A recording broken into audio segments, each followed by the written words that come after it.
Greetings, everybody. This is Phil Norris coming to you with episode 3 of the American Mindset podcast. Now, over time, we've talked about initially the Declaration of Independence, and we've talked about inalienable rights. And in this episode of the podcast, we're going to get to the inalienable duties, which is a companion to the inalienable rights. But first off, I want to talk about the founding fathers, together our government. Now, Thomas Jefferson, Ben Franklin, Adams, a lot of the leaders at the time, they knew the two extremes in that time government was tyranny and anarchy. Now, tyranny was basically where someone had absolute power over the people, and it was a rule by force, rule by violence kind of deal. And anarchy was when there was no respect for the law and people just kind of did anything they wanted to do to other people, and there was no constraints. So what they were trying to do was achieve a balance.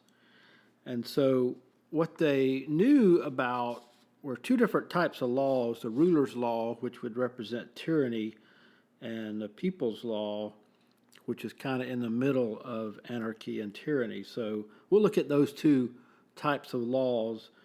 In ruler's law, they identified primarily with a tyrannical monarchy, and here are the basic characteristics of ruler's law.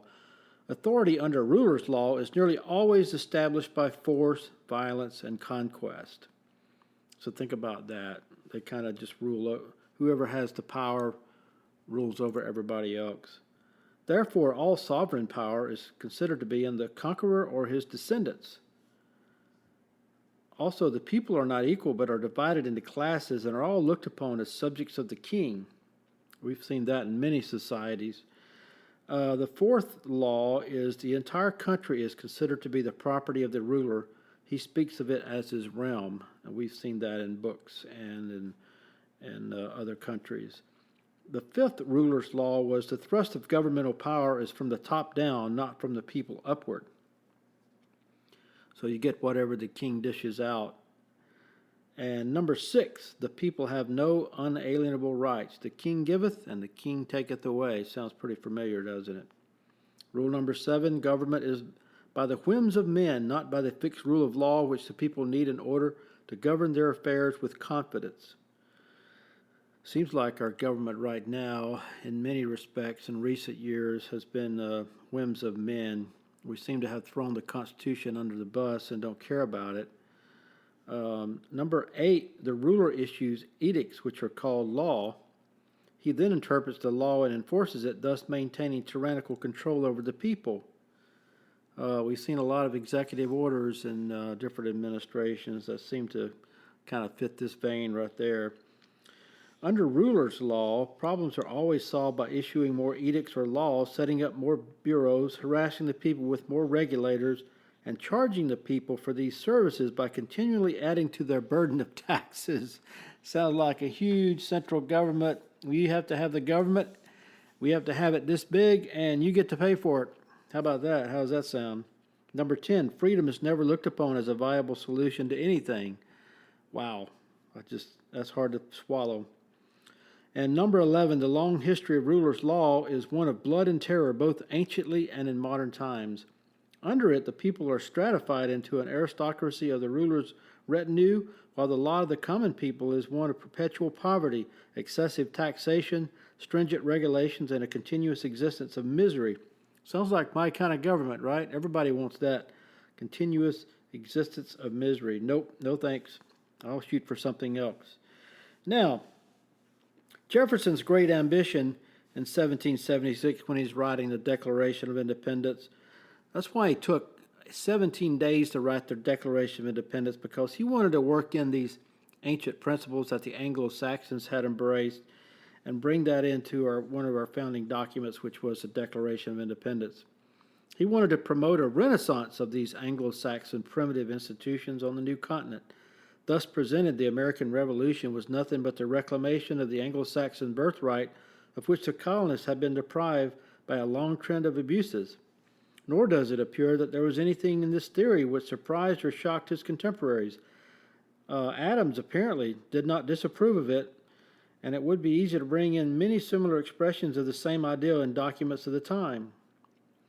So the characteristics of the Anglo Saxon common law as opposed to the ruler's law it looks kind of like this, and they call this the people's law. Now, the people's law was practiced by the ancient Anglo Saxons up until about the 8th century, and they considered themselves a commonwealth of free men. They also decided that all decisions and the selection of leaders had to be with the consent of the people, preferably by full consensus, not just a majority. Number 3, the laws by which they were governed were considered natural laws given by divine dispensation and were so well known by the people that they did not have to be written down at all. So it's kind of like it's common knowledge. Some of the things that we think are common knowledge now is being challenged. There is a challenge to a lot of common sense these days. It's crazy. Power was dispersed among the people and never allowed to concentrate in any one person or group.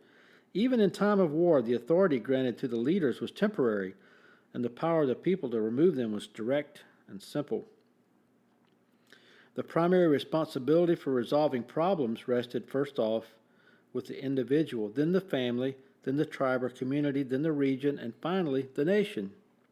That's kind of the way the Bible talks about some of our ways to solve problems.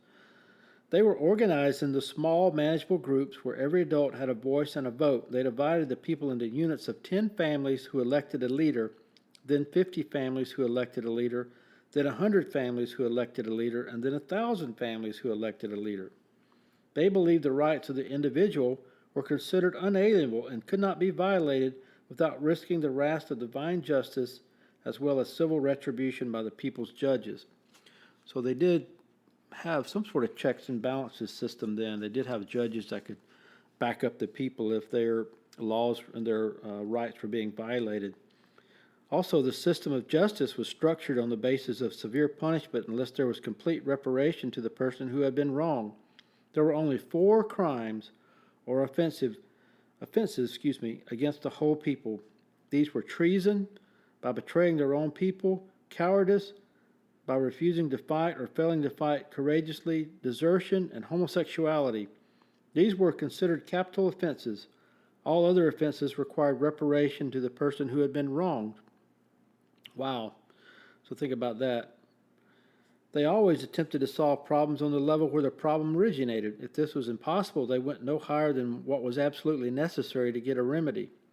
Usually only the most complex problems involving the welfare of the whole people or a large segment of the people ever went to the leaders for solution. So my grandfather used to talk about this example, and I've seen him settle a lot of things on handshakes and never wrote a lot of stuff down, never had a lot of contracts. His word was his bond. And he was talking about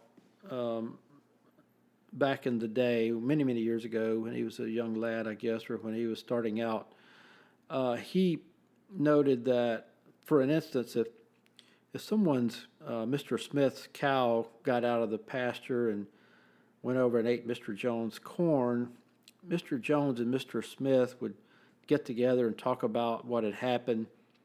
And if they couldn't resolve it or reach an agreement between the two of them, they would call a local person of trust, typically a pastor or someone that both of them trusted, and that person would decide what the reparation was going to be. So maybe Mr. Smith would have to pay Mr. Jones for the amount of corn that his cow had eaten out of his field.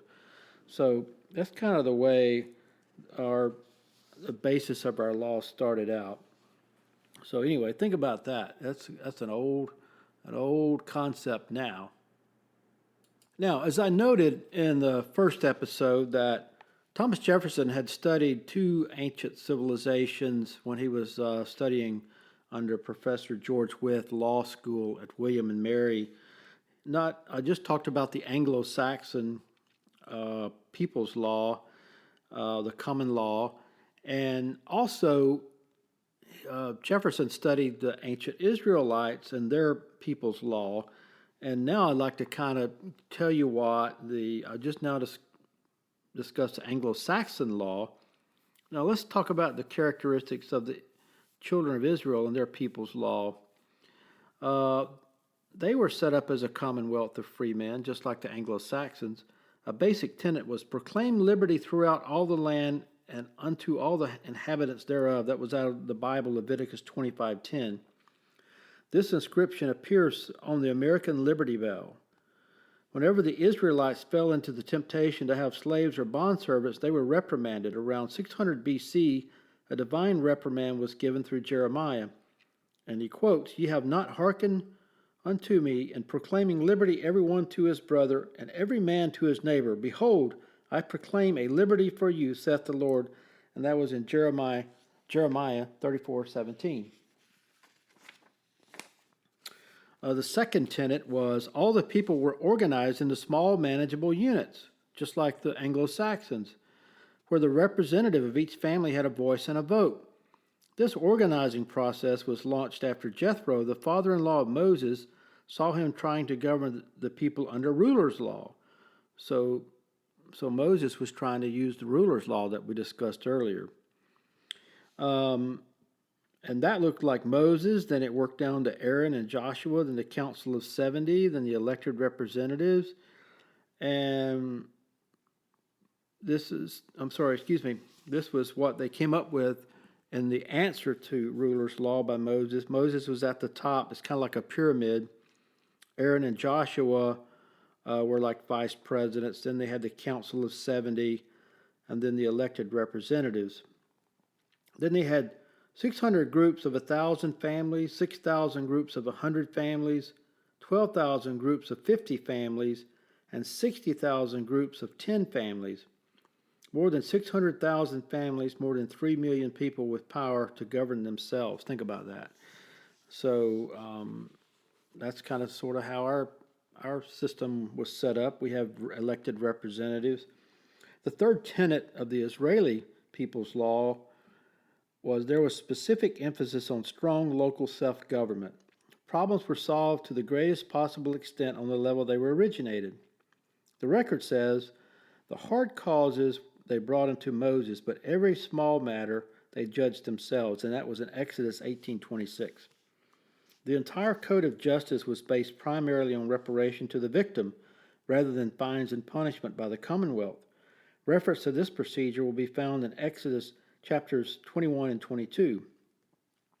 The one crime for which no satisfaction could be given was first-degree murder. The penalty was death.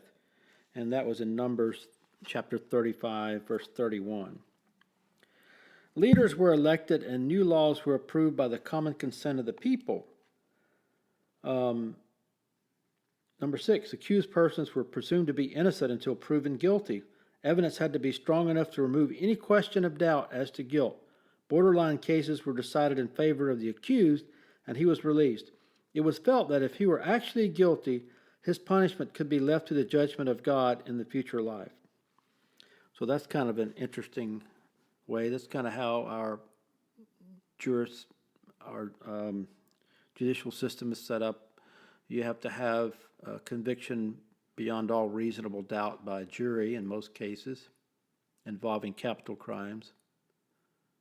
So these two examples of the people's law from the ancient Anglo-Saxons and the ancient Israelites kind of provided a good basis for where our laws and our judicial system ended up. Now, as I promised in an earlier podcast, I wanted to talk about the inalienable duties. We talked about the inalienable rights in episode 2 of the American Mindset.